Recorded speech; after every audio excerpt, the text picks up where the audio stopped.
Carlos Alcaraz's tremendous anger with the chair umpire during the Tokyo final. Carlos Alcaraz has been crowned champion of the ATP 500 in Tokyo after defeating the American Taylor Fritz in the final by a double 6-4. With this triumph, the Mercian claims his 8th title so far this year and enlarges what is undoubtedly his best season as a professional tennis player. With a very powerful and effective game, Carlitos dominated the final from start to finish. In addition, he was able to close the match on time because in the second set he let slip a 5-2 lead and closed the set with a 6-4 before reaching a possible tiebreak that could have prolonged the clash. Beyond Carlitos' good game and his trademark drop shots, the final hosted a moment of tension between Carlos Alcaraz and the chair umpire Fergus Murphy. It happened in the first set, when the Mercian received a warning for taking too long to serve. The reality is that Murphy was activating the 25-second clock too soon, which is supposed to prevent players from delaying too much and forces them to resume play quickly. Alcaraz, when it was time to go to the benches, reproached the umpire for making him serve too soon, since he barely had time to rest and to choose the balls with which he was going to start the next point. Very angry, he told him that he had never played tennis in his life for applying that rule in such a strict way. Do you think it's normal that I finish a long point at the net and then barely have time to go get the balls without having time to rest? Tell me, do you see it as normal or not? Fine, you've never played tennis in your life. Far from letting that annoyance distract him from the match, Carlitos stayed focused and took the first set 6-4. It was not easy, because he didn't achieve his first break until his 6th break point opportunity. In the second set, with Fritz even needing treatment for muscle pain in his left thigh, Alcaraz's dominance grew and he went up 5-2. However, a series of bad decisions let Fritz back into the final and prevented the match from ending earlier. Luckily for the player from El Palmar, he was able to react in time and won the title with a double 6-4. Now, with very few days of rest, Alcaraz faces one of the last tournaments of the season, the Masters 1000 in Shanghai. He arrives as world number 1, something he achieved by defeating Jannik Sinner in the US Open final and, precisely, the Italian will be his great rival in Shanghai. Novak Djokovic will also participate in the tournament, waiting attentively for the chance that Alcaraz or Sinner lose earlier than expected, so he can add yet another trophy to his overflowing cabinet. Taylor Fritz, after being defeated by Carlos Alcaraz, on top of that, he's a great guy. The Spanish tennis player continued his best season and won in Tokyo against the American. The latter acknowledged his value. The Tokyo 2025 ATP left one of the most representative images of the current moment in world tennis, the consolidation of Carlos Alcaraz at the top and the sincere recognition of his rivals, in this case Taylor Fritz, who was defeated by the Mercian. The American, with his characteristic sportsmanship, did not hesitate to congratulate the Spaniard right after the match. Congratulations to Carlos. He's the world number 1 for a reason. And, on top of that, he's a great guy. Happy for all the success you're having, Fritz declared courtside, underlining not only the sporting dimension of Alcaraz's triumph, but also the human value that accompanies it. The words of the American reflect the respect that the Mercian has earned among his colleagues on the circuit.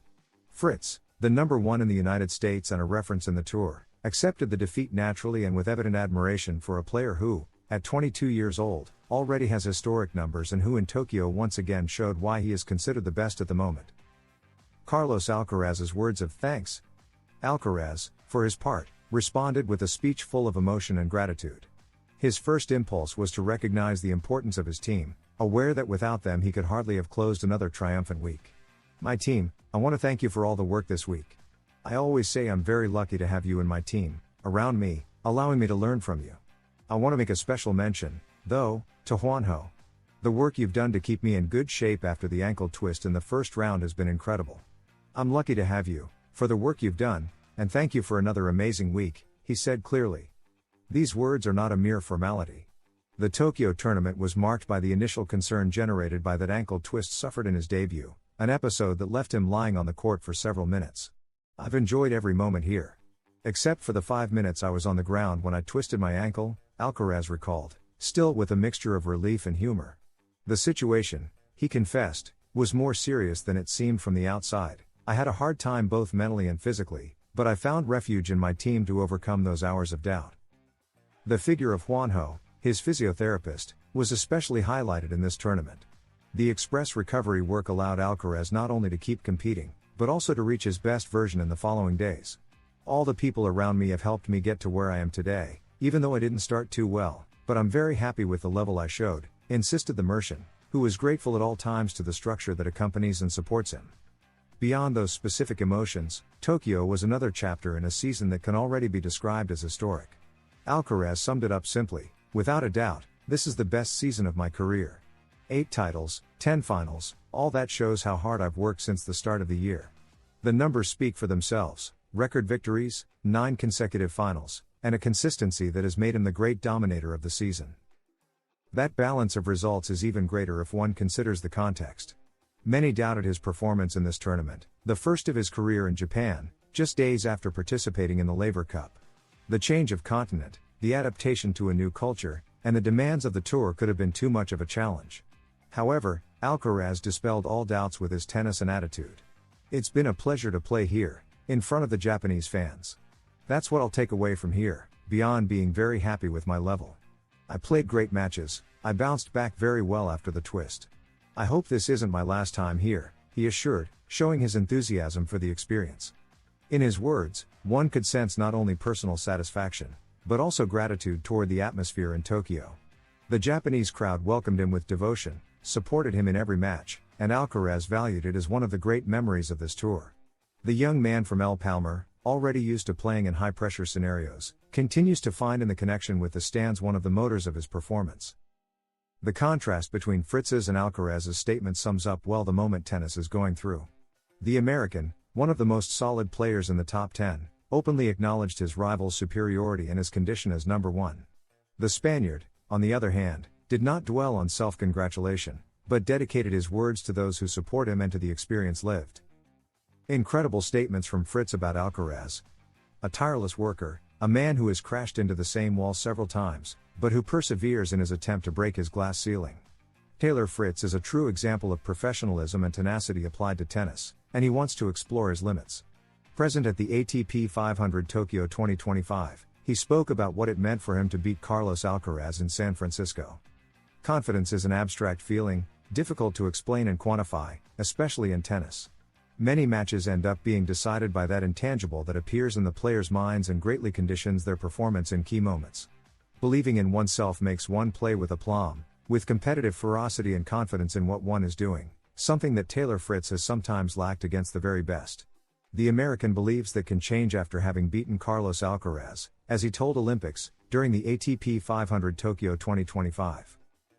For some time now, I've seen myself capable of beating the best if my tennis works perfectly. Having beaten Carlos and Sasha consecutively in the Laver Cup gives me an extra boost of confidence. It makes me see that I can achieve it.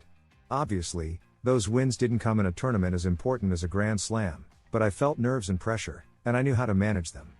Mentally, it's key for me to face a challenge with the calm awareness of having done it before. It makes it easier for me, says a man who, for example, has never been able to beat Djokovic. Already a Grand Slam finalist, as he was last year in New York, Fritz has consolidated his spot in the top 10 with sublime consistency and has long been one of the firmest alternatives to the established power. My main goal is to win a Grand Slam.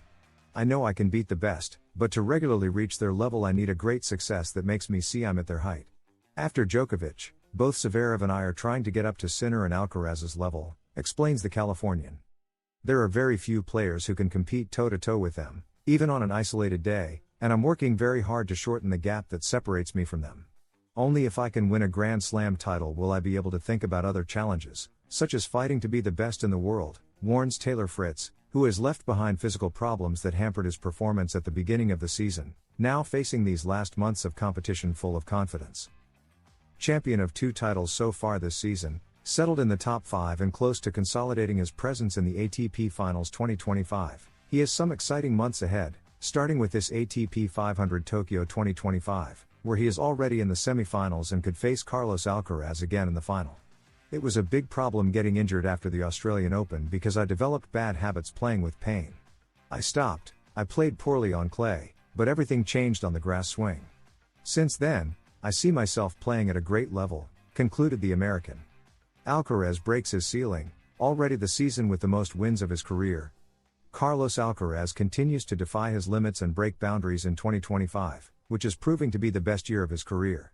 Not only for having won Roland Garros and the US Open, regained the number 1 ranking and added 7 titles, but also because it has already become the season with the most victories of his young career. After beating Casper Ruud in the semifinals of the ATP in Tokyo, he notched up his 66th victory, surpassing the 65 of 2023. His other elite seasons tallied 54 in 2024, 57 in 2022, and 32 in 2021. Ferrero reveals the aspect he works on most with Carlos Alcaraz to help him improve.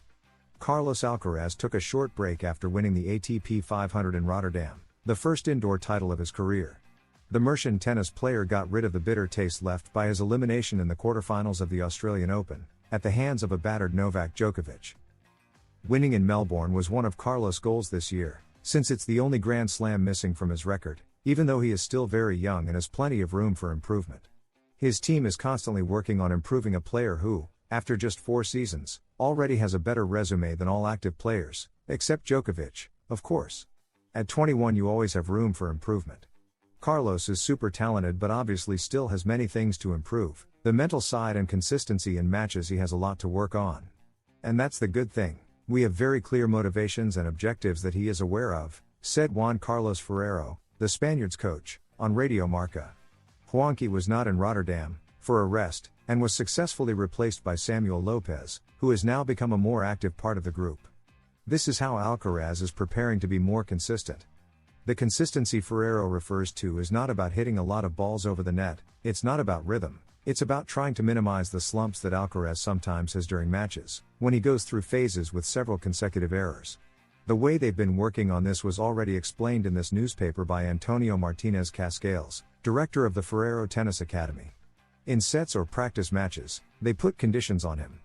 For example, if he wins 3 points in a row, he gets a free point. But, on the other hand, if he's 15-0 and doesn't win the next point, he loses 1. So the score instead of 15-15 is 0-15. Competition conditions can't be fully replicated, but to string together points in tournaments, you first have to do it in practice. On the technical side, the serve is the stroke Alcaraz works on the most and where he has the biggest margin for improvement. Sinner as inspiration. In the same interview on Radio Marca, Juan Carlos Ferrero admitted that the presence of Jannik Sinner and the Italians' improvement are, in the end, another incentive for Alcaraz. Sinner is a very complete player, he's been very aware of what he had to improve in recent years and has managed to do it. He has a very experienced team around him that helps him a lot. He has matured over the past year and is very aware of what he feels during a match and what he feels he needs to win. He's going to be a very tough rival and will demand a lot from Carlos so he doesn't fall asleep and keeps improving, said Juanqui. Jannik himself has sometimes reflected the same way, that Alcaraz's presence is one more reason to improve.